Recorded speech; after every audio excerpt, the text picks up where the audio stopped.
Welcome back. So in the last lecture we have seen how to drive the data which is required for your test case, and now we will see how to run this test case with multiple set of data in multiple runs. Now for example, I'll go back to my conf test. Yeah, I'm already here. So let me create another test. So let's say you want to run one test with multiple browsers. You have a test case and you want to trigger that in different browsers, Chrome, Firefox and Internet Explorer. So you can actually create a fixture and you can tell, basically you can pass the multiple data sets so that fixture will get a knowledge that I have to run the test case where I am connected to in multiple times, and every time I have to pick one data set. That's the concept. I'll show you practically so that you can correlate. Firstly, here you have to say pytest dot fixture, right? Inside you have to clearly tell that this fixture is now parameterized. To tell that you have to pass params like this. You see that you are already getting suggestion. Params equals to, and then you can pass the data you need.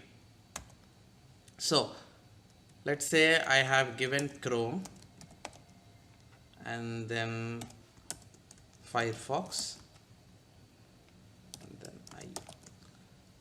so it also accepts this tuple, and now when you pass like this fixture on the first run picks Chrome and it will give this Chrome to your test case and your test case will run. And this fixture again take Firefox and it will invoke your test case again for second time by passing Firefox as an input, and third time IE as an input. Again, if you are familiar with the TestNG framework in Java, it's like TestNG data provider running test with multiple data sets to achieve parameterization. Okay, so now let's send this data. How to send? So your actual data is here, right? Now you need to send it. To send it, there is a instance which you have for fixture. Okay, that is a request. Basically whatever you declare in this level, and each time one will be picked, right? That will be sent to this parameter called request. Okay, and request is one of the instance which belongs to fixture. And now you have to say return request dot that specific param. So this is an request is tied up to fixture.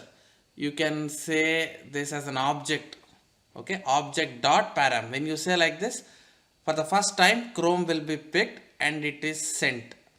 Okay, just a new concept. Remember, you need to use this request instance only when you have fixture with some values available. All right, nice. So you are sending it, and let's take that into our fixtures data. So I already applied this in class level, right, which will be applicable to all tests. So let me do one thing. Do we have any other test? I want to declare here. Let's do it here. I do want to separate that parameterization and data loading. That's it. Okay. Def, and the test, you can say cross browser test. This is a test case. What is the basic now? To attach this test case to that specific fixture, you have to pass that fixture name as an argument, right? That's a mandatory which we are seeing from past few lectures. Cross browser is the fixture name. So copy this and come back to your test and place it here, so that now you have successfully attached that specific fixture to this particular method. Self parameter is not required here. Why? Because we are not wrapping all these test methods in class, so that's why it's not required. So whenever you wrap anything in class, then self parameter is the mandatorily required. And now I am writing this in another file where we are not wrapping any self, we are just having PyTest methods like this. Alright, so now what happens when you try to print cross browser? What does it print?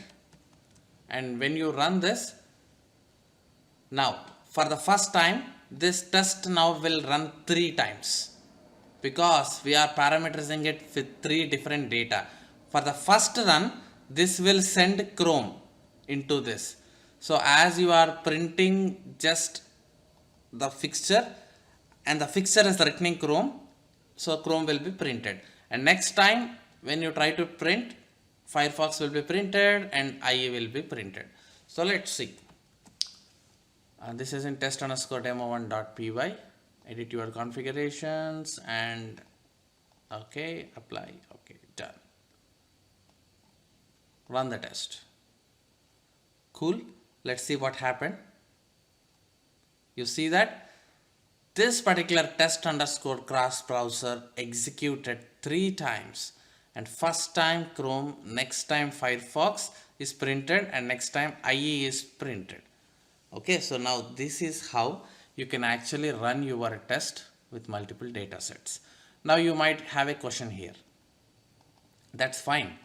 You have shown for first time it will run with Chrome, but when you run each and every time, you may have multiple data like this, right? Why will you have only one value? So let's say for the first run, you might need to send which browser you are executing, and what is the username, what is the password, everything. You might have multiple data which need to be passed for every run. So in that case, how do you work? Okay, that's a tricky thing, right? So if you have a requirement of such, then you actually need to wrap all your data like this in square bracket, so that, give me a second, let me fix all this issue. Right, so basically tuple, right? Tuple is the whole set. So this is the whole set. In this complete set, now we are treating this one complete block as first run. Okay, you can have multiple data values in one single run. If that is the case, make sure you put it in brackets like this. Ultimately, you have to send values separated by comma like this. This is first value, and this is second value, and this is third value. And when you are running for first time, if you think you have so many values to add, you can simply pass them, but make sure you wrap them in brackets so that PyTest can understand that all this belongs to first run only when you wrap like this in brackets. And when it is executing second time, then Firefox will be picked.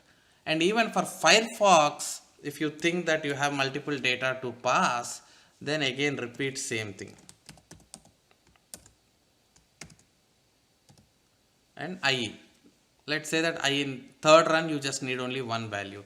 So this is how you can actually send multiple values in one single run. So now what happens? This particular test will run 3 times.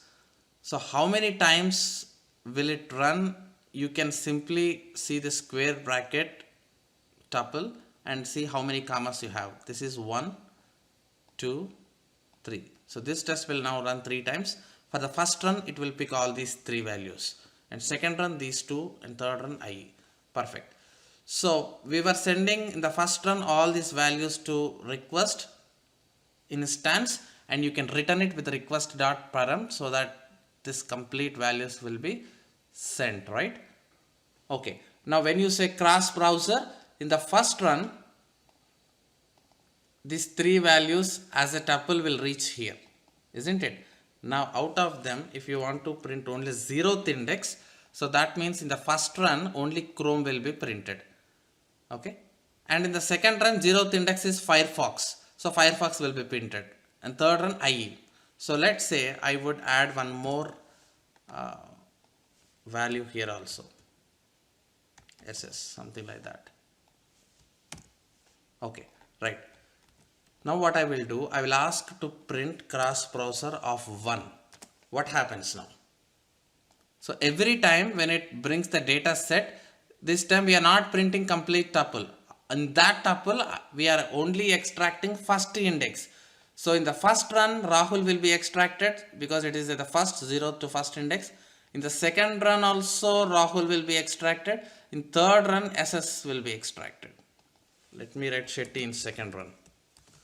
So Rahul, Shetty, SS. These 3 values should print in the output because you are using to print something in the first index. Alright. So let's run this test. So again this test will run 3 times cross browser and you see that Rahul, Shetty, SS. So this is how you can parameterize with multiple values. Okay, when you see documentation of PyTest, they will simply show with one value and leave. And you will nowhere find how to send multiple values in one single run. Because in real time, we will not send one single value, right? We will send lots of values for one single run. So this is how you can do it. But don't worry, we will still more optimize it. Instead of writing all the data here, we will declare in some another class and we will call it. But this is how you can achieve parameterization in fixtures. And this is how you achieve data driven. This looks easy, right? In the fixtures concept. So let me quickly just write some notes because I know that we are having some notes here. How can we put this? Data driven and parameterization